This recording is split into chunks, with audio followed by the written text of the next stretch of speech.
Praise the Lord. आप सबको जय मसीह की। मैं परमेश्वर का एक बार फिर से धन्यवाद देता हूं कि परमेश्वर ने मौका दिया है कि उसके जीवित वचन के ऊपर हम मनन करें।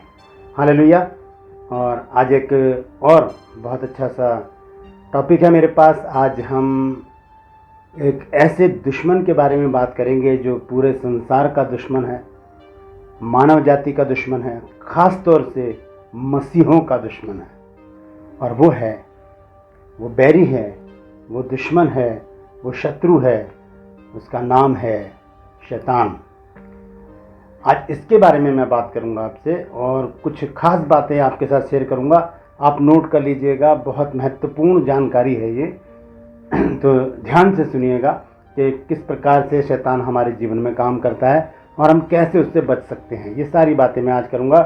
और मैं आपको बताना चाहता हूँ कि शैतान शैतान शैतान ऐसे कह के हम शैतान की महिमा करते हैं। शैतान ने जॉब छुड़वा दी, शैतान ने गिरा दिया, शैतान ने बारिश कर दी, शैतान ने ये कर दिया, वो कर दिया। हम ऐसे शब्द यूज़ करके क्या करते हैं, शैतान को महिमा देते हैं, जबकि उसके बस की कुछ भी नहीं है।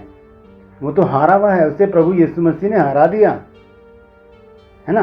तो आज इसी बारे में हम बातचीत करेंगे। तो मैं आपका दोस्त पास्टर राज मैसी आपसे मुखातिब हूँ और आप देख रहे हैं मेरा यूट्यूब चैनल जिसका नाम है ब्रदर राज मैसी।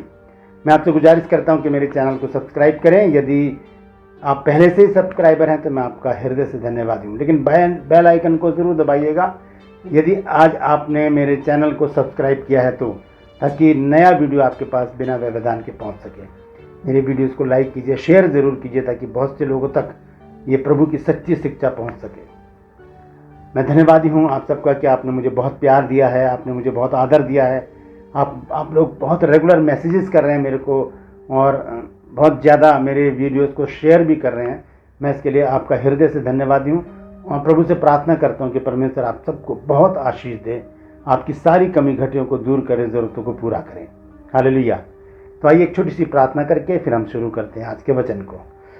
जीवित और महान दयालु पिता परमेश्वर, मैं तेरा धन्यवाद, तेरा शुक्र, तेरी तारीफ, तेरी बड़ाई करता हूँ प्रभु, क्योंकि प्रभु तू इस योग्य है। धन्यवाद देता हूँ प्रभु एक बार फिर से कि तूने एक और सुंदर वचन दिया है प्रभु जी। इसे शेयर करने में मेरी मदद सहायता करना। आज एक बार फिर से बोलने वाला मनुष्य नहीं बल्कि तेरा आत्मा हो, ताकि वो गूढ़ भेद की बातें जो आज तू हम पर प्रकट करना चाहता है तेरे आत्मा के द्वारा हम जान सकें। धन्यवाद देता हूँ प्रभु, तूने मेरी प्रार्थना को सुन लिया।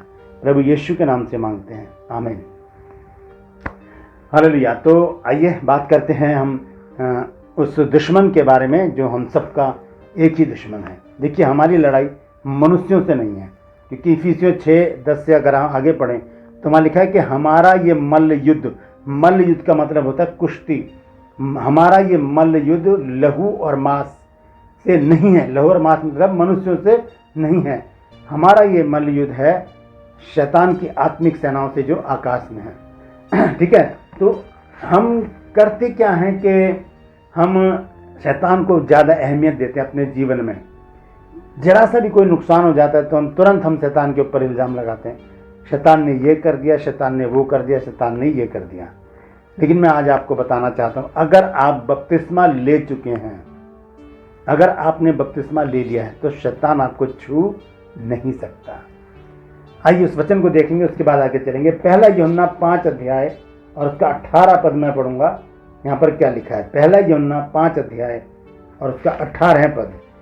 यहाँ इस प्रकार से लिखा है कि हम जानते हैं कि जो कोई परमेश्वर से उत्पन्न हुआ है वो पाप नहीं करता। ध्यान से सुनिए, जो कोई परमेश्वर से उत्पन्न हुआ है। परमेश्वर से उत्पन्न होने का मतलब है बपतिस्मा लेना। ठीक है। तो हम जानते हैं कि जो कोई परमेश्वर से उत्पन्न हुआ है वो पाप नहीं करता, पर जो परमेश्वर से उत्पन्न हुआ है उसे वो बचाए रखता है, यानी कि परमेश्वर उसे बचाए रखता है और वो दुष्ट उसे छूने भी नहीं पाता। ये बाइबल बता रही है। पहला यूहन्ना 5 अध्याय 18 आयत, मैं लिख भी रहा हूँ यहाँ पर, नोट कर लीजिएगा। पहला यूहन्ना 5 अध्याय 18 आयत में लिखा है कि वो दुष्ट हमें नहीं छू सकता यदि हम बपतिस्मा ले चुके हैं। क्यों? इसका एक और दूसरा कारण मैं बताता हूँ। गलातियों 3 अध्याय और उसका 27 पद, देखिए क्या लिखा है। गलातियों 3 अध्याय और उसका 27 पद यहाँ पर इस प्रकार से लिखा है, ध्यान से सुनिए। यहाँ पर लिखा है, और तुम में से जितनों ने मसीह में बपतिस्मा लिया है उन्होंने मसीह को पहन लिया। मसीह को जब पहन लिया तो क्या शैतान छू सकता है? हमको छू सकता है? नहीं छू सकता। वो यहाँ पर लिखा है कि वो दुष्ट उसे छूने भी नहीं पाता। परमेश्वर हमको बचा के रखता है, हमें एक बाड़े में बांध देता है। याद कीजिए या अय्यूब के बारे में, जब अय्यूब के भी पुस्तक हम पढ़ते हैं पहले अध्याय में, तो वहाँ पर लिखा है कि जब परमेश्वर के पुत्र जब वहाँ पर इकट्ठे हुए तो शैतान भी उनके बीच में आया और उसने परमेश्वर को उकसाया कि तूने तो उसके चारों तरफ बाड़ा बांध रखा है, क्योंकि वो एंट्री कर ही नहीं पा रहा था। तब परमेश्वर ने उस बाड़े को हटाया, तब जाकर उसने एंट्री की है, तब जाकर सब कुछ उसने तहस नहस किया। तो जब बाड़ा हट जाता है तभी हमारे जीवन में घटनाएं घटती हैं। तो आज शैतान के बारे में मैं आपको कुछ बताना चाहता हूँ। शैतान की एक युक्ति है। देखिए वचन में लिखा है, पहला पतरस 5 अध्याय उसका 8 पद में पढ़ूंगा।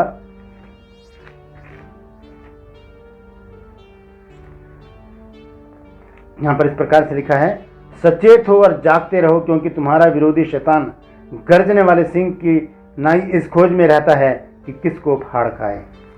गर्जने वाले सिंह की नाई इस खोज में रहता है कि किसको फाड़ खाए। किसको फाड़ खाता है? वो जो झुंड से अलग हो जाता है, जो अपनी इच्छा पूरी करने के लिए अलग हो जाता है, जो मसीहत से अलग हो जाता है, जो मसीह लोगों से, भाई बंधुओं से अलग हो जाता है, शैतान उसके ऊपर कब्जा कर लेता है।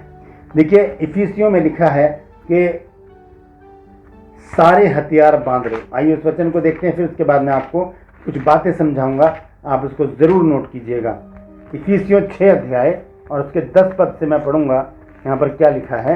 यहाँ पर इस प्रकार से लिखा है कि निदान प्रभु में और उसकी शक्ति के प्रभाव में बलवंत बनो, परमेश्वर के सारे हथियार बांध लो कि तुम शैतान की युक्तियों के सामने खड़े होते। शैतान युक्ति करता है, बहुत ज़्यादा प्लानिंग बनाता है अपनी, और किस तरह से हमको वो करता है वो मैं आपको बताना चाहता हूँ।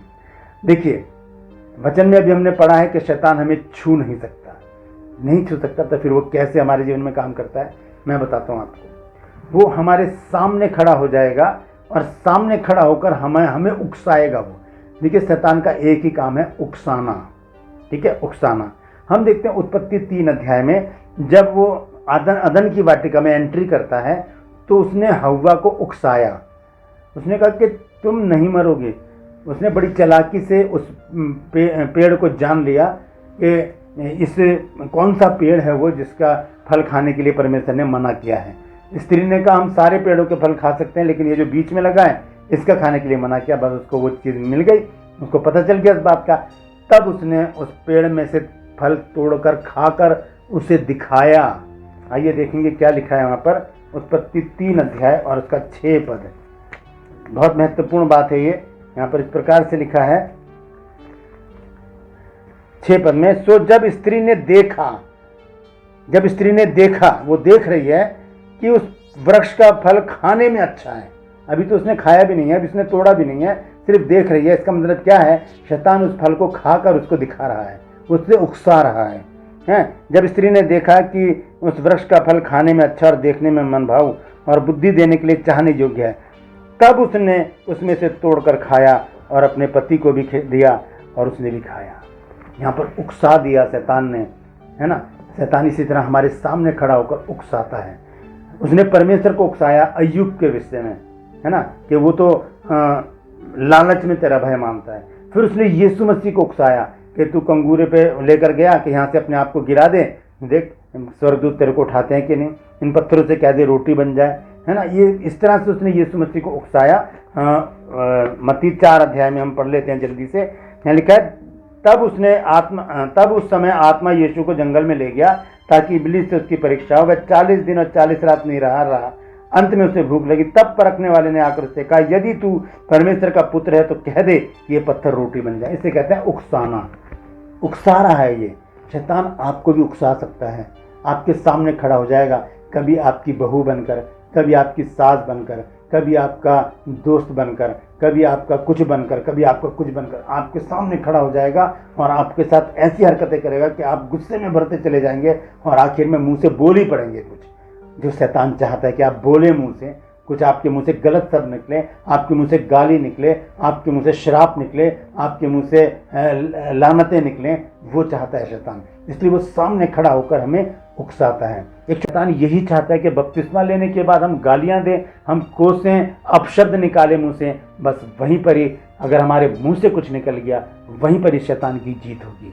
हमें शैतान को हराना है शांत रहकर। हालेलुया।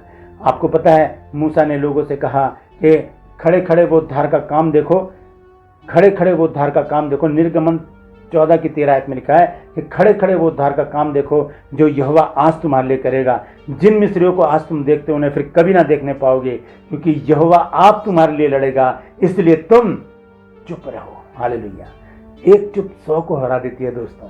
तो शैतान को मौका ना दें, सारे हथियार बांध ले। इफिसियों 6 अध्याय 10 आयत से जब हम आगे पढ़ेंगे तो वहाँ पर सारे हथियार लिखे हैं कि सारे हथियार बांध लो ताकि शैतान की युक्तियों के सामने खड़े रह सके। युक्तियाँ करता है, उसने हव्वा को बहका दिया, उसने परमेश्वर को उकसा दिया, उसने यीशु मसीह को भी उकसाने का प्रयास किया, लेकिन कामयाब कहाँ पर हुआ?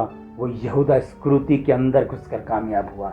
उसने उसको उकसाया, लालच उसके मन में डाला और उसने यीशु मसीह को 30 चांदी के सिक्कों में पकड़वा दिया। शैतान की हिम्मत नहीं कि हमें छू जाए, बस वो सामने खड़ा होकर थोड़ी सी एक्टिंग करेगा जिससे कि हमें परेशानी हो। इसलिए हम सारे हथियार बांध लें ताकि शैतान की युक्तियों के सामने खड़े रह सकें। शैतान जो है गरजने वाले सिंह की नाई निकल पड़ा है, इसलिए सचेत रहो और जागते रहो। हमें सचेत रहना है, हम किसी के उकसाने में ना आए। उकसाएंगे, उकसाने में आ जाएंगे तो हम गलती करेंगे, बहुत बड़ा नुकसान हमें होगा। इसलिए हम परमेश्वर के आत्मा के सारे हथियारों को बांध लें ताकि शैतान की युक्तियों के सामने खड़े रह सके। याद रखिए, वो युक्तियां करता है, प्लानिंग करता है और उकसाता है लोगों को ताकि वो जीत जाए। शैतान को नहीं जीतने देना है, हमें उसे लताड़ देना है। जैसे यीशु मसीह ने कहा, ए शैतान दूर हो जा, हम भी उसको ऐसे ही कहें, शैतान दूर हो जा, इस घर में तेरी जरूरत नहीं है, इस घर में तेरी युक्तियां नहीं चलेंगी, इस परिवार में तेरी युक्तियां कामयाब नहीं होंगी, क्योंकि इस परिवार के लोग बाइबल पढ़ते हैं, यीशु मसीह को मानते हैं, यीशु मसीह के पीछे चलते हैं और तेरी युक्तियों को अच्छी तरह से पहचानते हैं। हालेलुया। आज के लिए बस इतना ही। कल फिर मिलूंगा आपको एक नए वीडियो के साथ। परमेश्वर आप सबको आशीष दे। हालेलुया।